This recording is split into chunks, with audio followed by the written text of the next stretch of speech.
Hi there, grade 12s, and welcome to today's video. This is just a quick tip. This is an important tip when it comes to Excel and not missing out on any marks. So you see this spreadsheet over here. We see everything that's in it.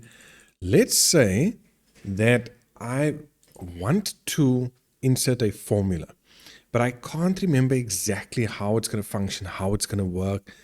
Maybe I've got to put multiple things together.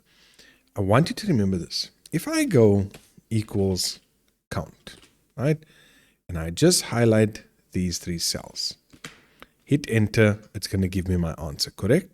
Right. Now, let's say that I'm going to go with a equals count if, and I'm going to use maybe this range over here, and I'm going to say it must only count those in the United States. Okay. Now, if I can't remember how to do that, and I'm getting a bit stuck here, what you can do is this. There's an apostrophe that you can put in. Okay.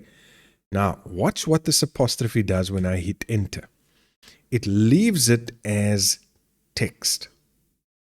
What that means is if you can only remember how to do half the formula, you can use this little, I don't want to say cheat code, but you can use this so that you can still get marks for having the correct function, for having the correct range, but maybe you didn't even have this. And let's just see, because now I'm going to take this out because I can't remember what that criteria is going to be. Can you see? Instead of it giving me an error, the person can now, whoever's marking, can go in and see, okay, you've got the function, you've got the range, you can still get marks for that. So this is just my little cheat code to help you not miss out on any marks in Excel. Hope this helps.